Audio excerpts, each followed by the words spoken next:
Then we have the second A of the IAAA model, that is authorization. This is where we determine now that this person has logged in, they have proven who they are, what do we give them access to? And depending on the type of organization we're in, we can choose different types of access control models. The most common types and the ones that you may see on the exam is DAC, discretionary access control, MAC, mandatory access control, RBAC, role-based access control, and then finally ABAC, attribute-based access control. Now, if you are in the private sector, it is very likely that your organization uses RBAC, role-based access control. That's the one where if you are a network administrator or a security administrator, you get certain rights assigned to you, and every other network or security administrator have the same rights. The rights assigned are based on your role. Now, role-based access control also comes with a need to know, and we have talked about this one before. That's the one where you're allowed to access the data if you have a need to know. If your work requires you to access that data to do your job, you can access the data. If it does not, you're not allowed to. And we do this because in most organizations, it's much easier to give you way more rights than you need instead of having to assign you new rights every time you need to work on something else. This was the example where I talked about the doctor. The doctor has access to every single patient file in the entire hospital because if there's an emergency, we don't have time to grant him access to see that specific patient's records. They have access to everything, but they're only allowed to access the records of the patients they're actively treating.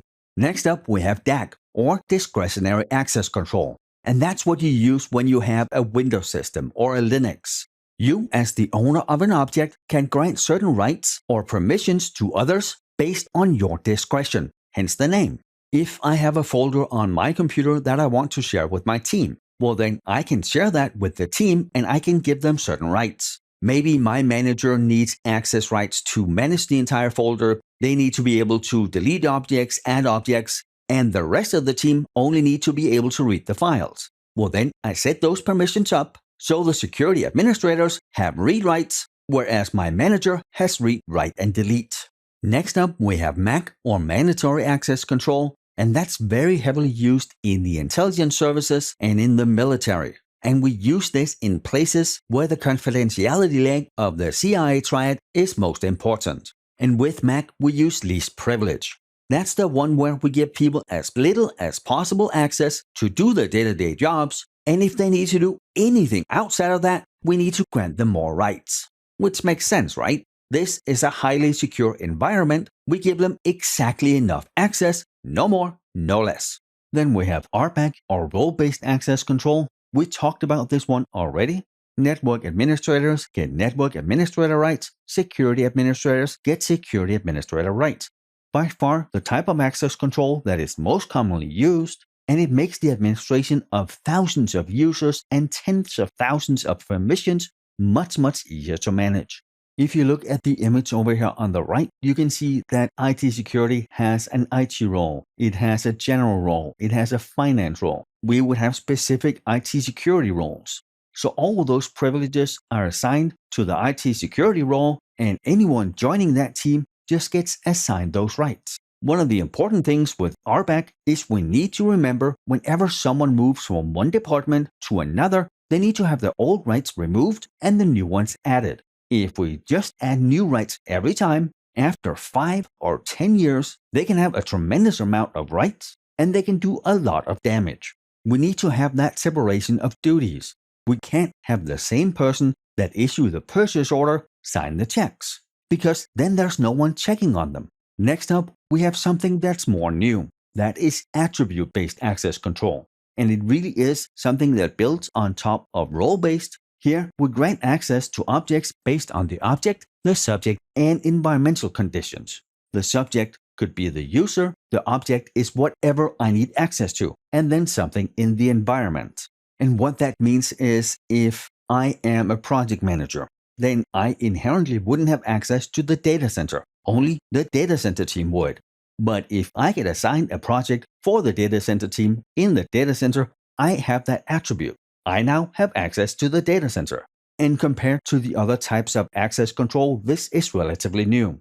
But it is expected that about 70% of large enterprises will implement this within the next 5 years, whereas today it's maybe 25%.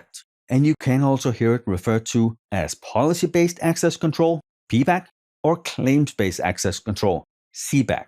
In most places, though, you will see ABAC, attribute-based access control. As the last part of authorization, let's look at context and content-based access control. So context, you can get access based on certain contextual parameters. That can be your location, your time, sequence of responses, or access history. So if I log in from my PC at home, that IP is whitelisted, meaning I'm allowed to do that within working hours, well then I would get access to the corporate network. But if I log in at 3 in the morning, which is outside of my working hours, from an IP in an entirely different country, I would not get access. My access is granted based on a context. And then we have content-based access control. Here, as the name indicates, access is based on the content of an object. And what that really means is, depending on who you are and your rights, you will be shown certain content. If a doctor logs into a system, he will be shown one set of data. If a physical therapist logs in, they see something else. If it's a pharmacist that logs in, they will see something else. So it really just is hiding views, hiding data, showing data, depending on the attributes and the content of the object. And then finally, we have accountability. That may also at times be referred to as auditing. This is where we trace the actions of a subject, that could be you, to your identity. If I log in from my workstation using my IP during work hours on a day where I worked, it's going to be hard for me to refute that I changed that data. I mean, there are loopholes. There are things that can happen, but it is highly likely that I did it, and that then gives us non-repudiation. And if we break that down, to repudiate something is to say something is not true. Non-repudiation, you can't say it's not true. Because again, I used my PC, my username and password, my token, my IP in my work hours. It is very likely I did it. And while I do understand that users share passwords, hey, let me log into your account and see something real quick. By now, you also know that we give them the training, so we raise their awareness so they know not just let someone borrow their account, because they are liable, they are accountable. And just like we don't share our login information with our colleagues or anyone else, we don't use group logins or group passwords. Because if we do that, there is no accountability. If 20 people have that username and password, then how do we know who changed the file and broke everything? And then finally, I think we need to talk about subjects and objects. This is something we're going to keep going back to throughout this course. A subject is active. It's most often users like you and me, but it can also be a program. Subjects manipulate objects. Objects have labels and subjects have clearance, and for the subject to access the object, the clearance needs to supersede the label. But there are some things that can both be subjects and objects, but not at the same time. This could be a program. A program can both be a subject and an object, meaning when it accesses the data somewhere else, it is the subject, but if something else pulls the data from that program, well then it is the object. And then the objects, they are passive, and that's really any data.